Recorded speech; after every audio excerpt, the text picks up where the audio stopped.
Hello, welcome back to The Verdict. To kick off the month of November and celebrate Native American Heritage Month, we'll be discussing some films and shows that focus on Native American culture.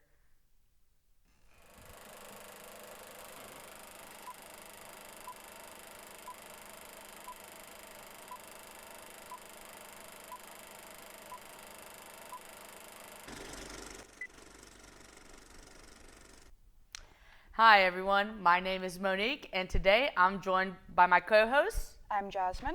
Hi, I'm Michael. All right, and today, instead of starting off with the host's movie, we're going to start off with Jazmin. And Jazmin, you want to go ahead and run through your movie? Yeah. For my movie, I chose to talk about The Last of the Mohicans. It came out in 1992 and it was directed by Michael Mann. The movie stars are Daniel Day-Lewis, Madeline Stowe, and Jodie May. Let's watch the trailer. As a new land was being carved out of an untamed frontier. Just dropped in to see how you boys is doing. One man, defiantly courageous, stood his ground. I thought all our colonial scouts were in the militia. I ain't your scout. You sure ain't no damn militia. One woman, fiercely independent, followed her spirit. My father warned me about people like you. He said, do not try to understand them. Do not try to make them understand you. Thank you so much. So, The Last of the Mohicans is set in 1757, and it basically goes through the story of the French and English War, and it follows the tribe, the Mohicans and the Hurons, and they're kind of fighting this proxy war that's going on between the French and the British, and it follows Daniel Day-Lewis's character, Hawkeye. He was adopted into the Mohican tribe, and it follows him and his family and this love story between him and this woman named Cora. And lots of very interesting things happen in this movie, and it's based on a novel. You know, watching this movie, I was kind of thrown off at the fact that, and don't get me wrong, and don't get me canceled, but this white man with all these Native Americans, and it wasn't until I was actually watching the movie that I realized, oh, he's adopted. Yes. And so in those beginning scenes when they have was the Englishmen or the British come in, and they're like, are you not for the sovereign? And he's like, pretty much telling them, hey, these are my people. I don't know what you're talking about. I don't got no loyalty to no queen or nothing like that, or king. So I just that kind of threw me for a loop. I remember watching this movie when I was younger. I was probably it came out in 1992. I probably watched this movie in like 99, 98. I was like 7, 8 years old. And even back then watching this movie, I found it to be very profound, actually. I liked that they had the history in it. There was a lot of cultural resemblance, especially with Native Americans and the British, and a lot of our themes between all of our shows and movies is how the people have taken advantage of Native Americans. Definitely. So yeah, I really like this movie. And Daniel Day-Lewis, who's not a fan, right?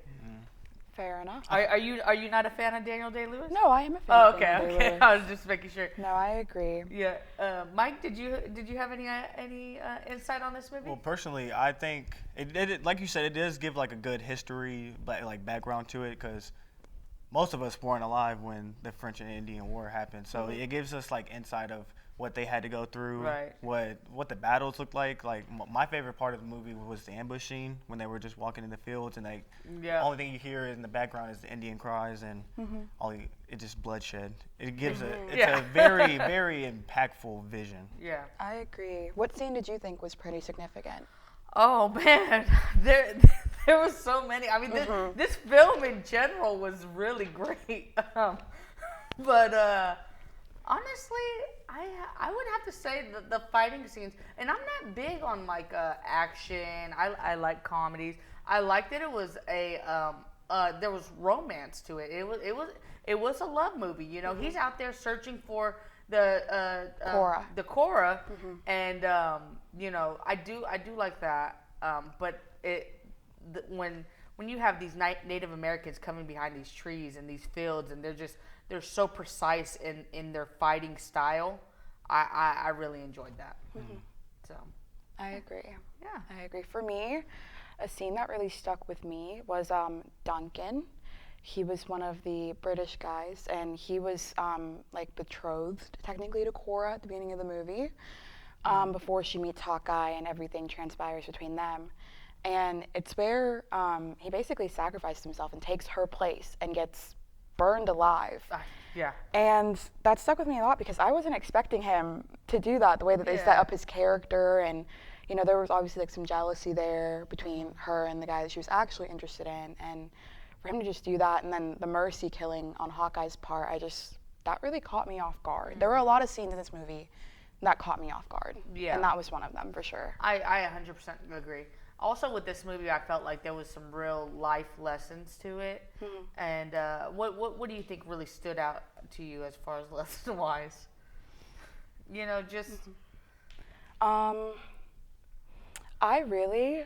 so the main antagonist, the one who's going after Cora and her sister and their father, obviously his means and his methods were extreme to say the least, but him going after them for, you know, some type of vengeance, you know, seeking justice for his family, I can kind of sympathize and empathize with him on a certain level. Yeah. His children were killed because of Monroe, the father of Cora and Alice, and I understand why he's going after him and why he's just so driven to get that justice for his kids. At the same time, you know, a lot of innocent people got caught in the crossfire, and that's not okay. But I can kind of understand to a certain extent why that happened. No, I 100% agree with you. I mean, as a parent, I mean, there's no end that I would not go to for my kids. You know what I mean? So if I got to take some people out the game, then, you know, so be it, I guess. You know, and I mean, and any parent would agree with me on that. You know, that, you know, your kids, they're your livelihood. They're the reason you wake up in the morning. And I mean, I know you guys don't have kids now, but you know, one day, you know, if you guys do, you'll realize that, hey, you know what, I'll take some people out. I'll take some people out. So you know, so I do like that message that it gives, that, you know, family, you know, is important, and, you know, you'll go to the end of the world for the people you love. 100%. Yeah. So. And so I agree with that message. I just, again, maybe he should have gone about it a little differently. I 100% agree. Maybe. I mean, maybe. I don't know. I feel like that's like most of our history, though. It's like we definitely could have went another way about it. Yeah. Oh, 100%. I mean, let's just take Native American culture into the conversation. You know, we're on their land. At the end of the day, we could have went a different way about it. You know what I mean? Definitely. So, and they've suffered immensely at the hand of, you know, greedy people. So yeah, I 100% agree with. There's always another way to skin a cat, right? So, all right. Well, listen. Let's rate this movie. What would you rate it? I'd say I really liked this movie. I'd say it was maybe like an 8. I enjoyed it a lot. It was about 2 hours long, which I feel like was a good length, and the storytelling was great and capturing that time period and everything. I really liked it. Okay, Mike? See, I agree with her. I'd probably give it like a 7. My personal opinion, I really like the cinematography in this. The shots were very, very impactful. Like, they were so beautiful. Like, just looking at them, it's like, they did, especially it being 1992, like, or their technology is like being advanced. So it definitely shows more light into things that used to go on in history. Okay, so you got an 8, a 7. All right, now it's my turn. I would rate this probably about a 7.5, to be honest. I'd rate it about a 7.5. You're right, the cinematography is really great. The shots that they use, I mean, and you're thinking 1992, the technology they have then is not the same that they have now. You know what I mean? So you're right. Yeah, it took a lot to get this film going. Overall, 7.5. The acting was great. I love Daniel Day-Lewis. I love all his work. And yeah, so a 7.5. I feel like this is a movie worth seeing. If you want to take it old school, you want just a good cultural movie, I would go see it. All right, so we got Last of the Mohicans. Next up, we have Mike with his show. Reservation Dogs. It was shot in 2021, and the show stars Kay Devery Jacobs, Pauline Alexis, and then Lane Factor. But let's watch the trailer.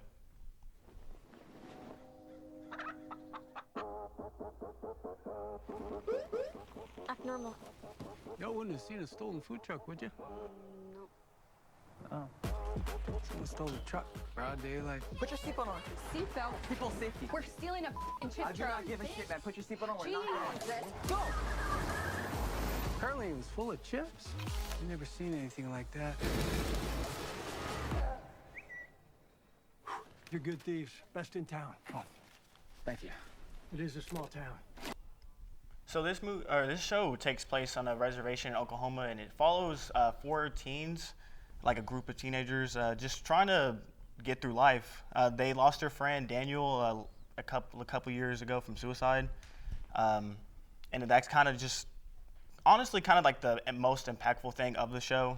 They want to leave Oklahoma to go to California, so they're trying to make up money to do that, but as teenagers, living as a bad life, it's kind of hard for them to make that money, so they do multiple things. Like the beginning of the show, they stole a cheese puffs type of van and sold it for junked it for money.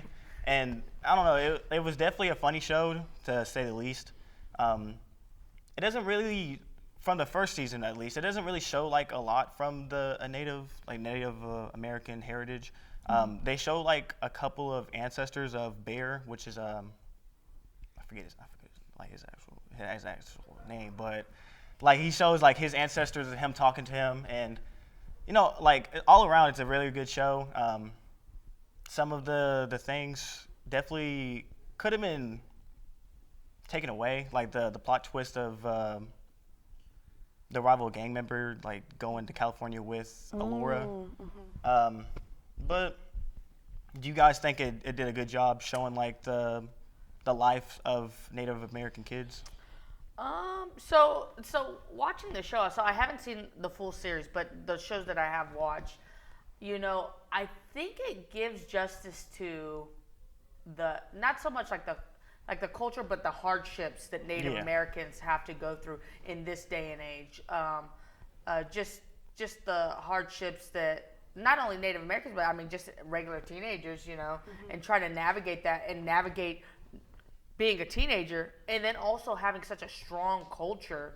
I think I think that really played well into that. I liked that it was a comedy. It had some funny moments to it, so I really did enjoy that. So yeah, I liked the show. Was it my favorite show? No, but I definitely liked the show. I did have Native American themes to it. It's definitely worth watching. I think if you want a good laugh and you kind of want to see a little bit of culture, then yeah, I would definitely watch that. Jess? I also thought it was really funny. I like you said, how it brought light on the hardships of being a teenager, but also being a Native American in modern times. My movie was more so set in the 1700s, which was a long time ago now, but seeing it in a more modern context is quite interesting because there are still certain challenges that they're dealing with because of the historical background of what they went through. And I like that we're having a conversation about that as well. Oh, 100% agree. I think Native Americans get overlooked in their hardships, and there's just and they were here way before we were, Definitely. and their culture runs strong, Definitely. It's almost to the point of where it's a religion, and I think that they kind of get thrown under the bus sometimes as we come up on November, we get to Thanksgiving. The first thing we think of is Thanksgiving. Yeah. You know what I mean? But yes, this month is Native American Heritage Month, and I think we need to pay homage to that. So yeah, No, honestly. yeah, I think and I love the fact that we're seeing more shows and movies with Native Americans, actual Native Americans in them, because we had options for different movies that had Native American themes, but they weren't realistic in that sense. Yeah. I think when we were going over the type of movies, because we want to be inclusive in everything that we do on this show, when we were going over movies and shows, you know, we talked about Pocahontas. That's a Disney movie. It is. But that is a washed down version of who Pocahontas was. Definitely, and it glorifies her story and the hardships that she went through at the hands of the colonists, and it just... And that wasn't the case. And I think that's why I liked this show so much, because it kind of gave you that real life feel and a modern feel of, oh man, you know what? It is still hard out there for them. 100%. So I did like the show. Anything? Go ahead. I do feel like the media definitely does portray that in shows and everything, like the generic, like they're okay, all like that close cliches, and we don't really get to see like actually how they struggled through those hardships. And even still now, the hardships. I mean, you know, you're talking about reservations that are diminishing because their land is being taken, even at this point. So, you know, I mean... and for them to still have to live on those reservations, too. I 100% agree with that. And I think that this show, even though it has a comedic feel, even though it's not in the sense of a more historical background, I think that it still gives the idea of what it is as a reservation. You know, it has, you know, them making fry bread. It has them, you know, going out there and, you know... embracing their culture. So I do enjoy. I did enjoy this show, and I definitely. It's on Hulu, correct? Yeah, I would definitely recommend it. There's also a homage to I can't remember what folktale it was, but they talked about it when Alora and her father was hunting. They said that Daniel. They felt like Daniel's presence was in those woods because they saw like like one of the folktale like in the distance, and just bringing that back to like the whole heritage and culture of the Native Americans. It's definitely like it's good to see like their point of views and their perspectives of life. I agree. I agree as well. So let's go ahead and rate this show. What would you rate it, Mike? Like I said, I thought it was a really good movie, or I don't want to keep calling it a movie, a show. It was very funny. I'm giving it an 8. An 8? That's solid. That's solid for an 8. Jazmin? I thought it was really funny, and I know there's 3 seasons on Hulu right now, so obviously it's pretty popular for a reason. I'm interested to watch more, but at the moment, I think I would rate it like a solid 7. At this moment, for what I've seen, I would rate it an 8 also. I think it's a solid 8. I would definitely recommend this show. Like I said, it's not always my favorite, but it's a good show though. And so I definitely liked it. And it was a change up from doing movies. So I definitely enjoyed that we had a show to watch. All right, so let's get into my movie. So the movie I'll be talking about is Killers of the Flower Moon, that came out this year. It stars Leonardo DiCaprio, Robert De Niro, and Lily Gladstone. Let's play the trailer. The Osage. They have the worst land possible. But they outsmarted everybody. The land had oil on it. Black gold. Money flows freely here now. I do love that money, sir.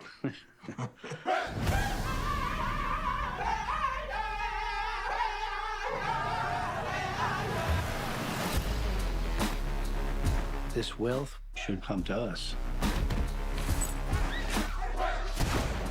Their time is over.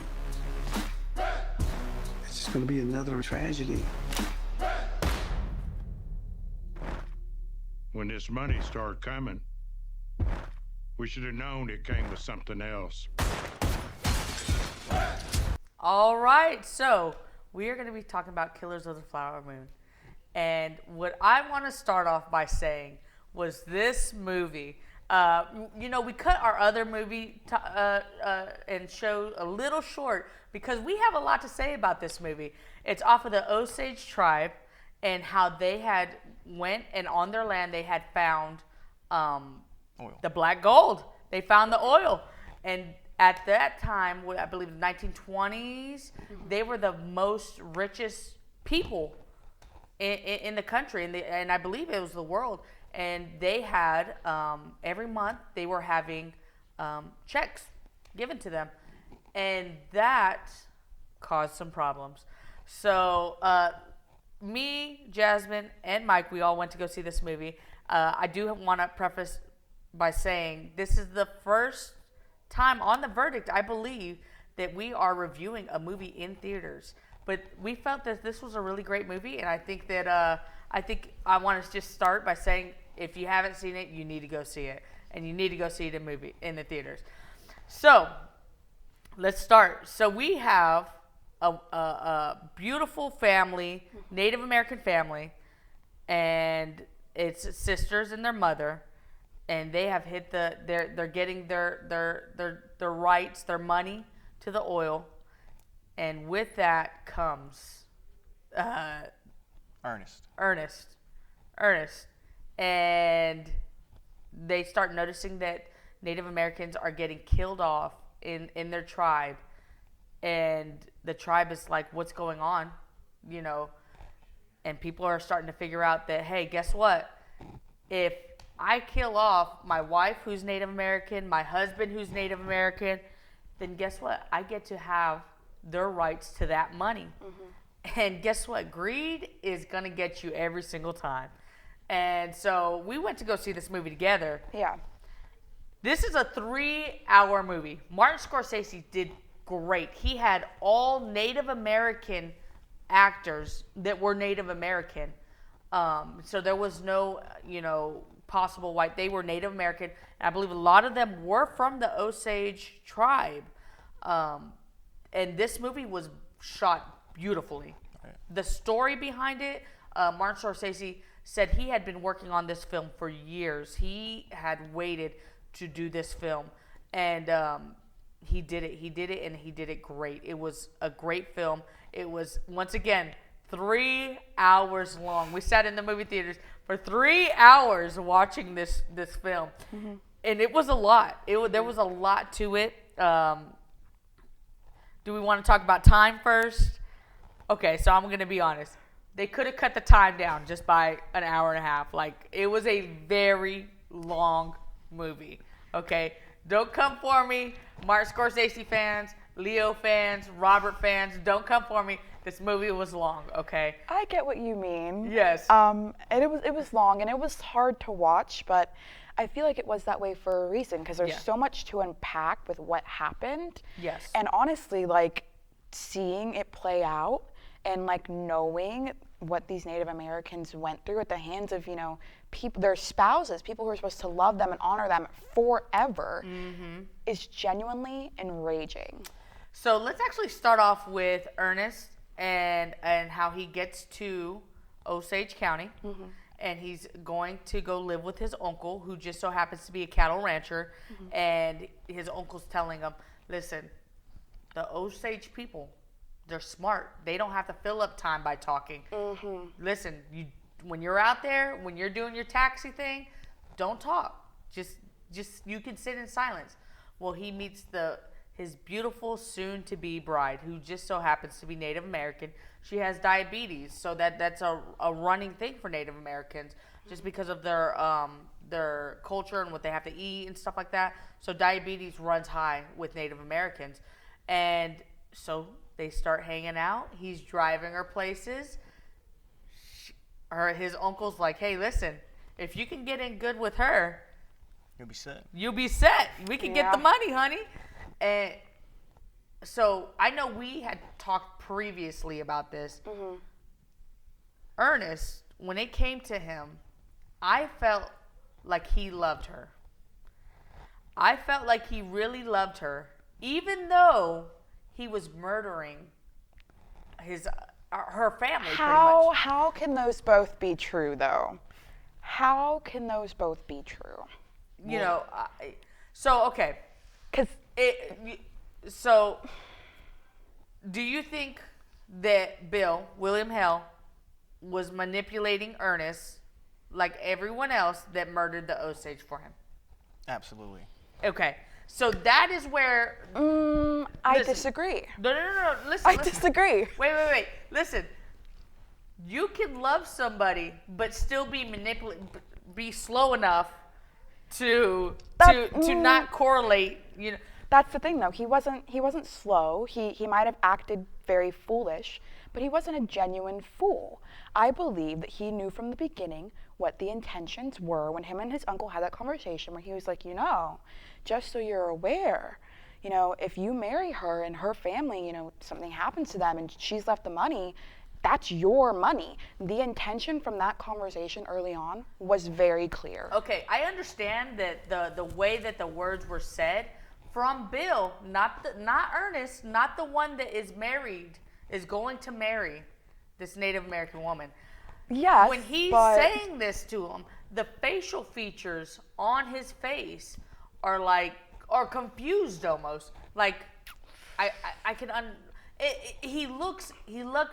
I don't want to say dumbfounded, but he looks confused. I do have to say, sorry for cutting you off, but maybe it's probably because the pressure of trying to make Bill or William Hale happy. Because from the start, he said that that's my uncle. I've known him since I was a little kid. I used to look up to him, and he doesn't want to disappoint him. I agree. That's his uncle. That's his family, and he wants to make him proud. But I don't believe he was manipulated. Manipulation, in my opinion, it kind of implies that he was unaware of the true intentions. He was kind of forced to do it without knowing what he was really doing. He knew. No, see, I think he knew, but I don't think because, okay, with everybody else, the other Native Americans that he murdered, Molly's sister, who's Ernest's wife, Molly's sisters that were murdered by people that were close to Ernest. I think that at the end of the day, he still was not gonna kill Molly. Okay, so let's fast forward. I don't want to drop too many spoilers, but there's a point in the film where Ernest's uncle hands Ernest a vial, and this is where I think he doesn't understand that because he asks, "What's in this vial?" And he tells them it's just gonna slow her down. Give it to her because it's just gonna slow her down. I feel like that was very clear. He didn't have to say, "Oh, there's poison in this vial. You give it to her, she'll eventually die." It was clear that something sinister was going on. You can see him one by one taking out her family. That's the natural next step because if she's still alive, he's not getting the money anyways. So I think that in his mind though, and the way that the film is shot, he was still collecting money though, because he was killing everybody else off.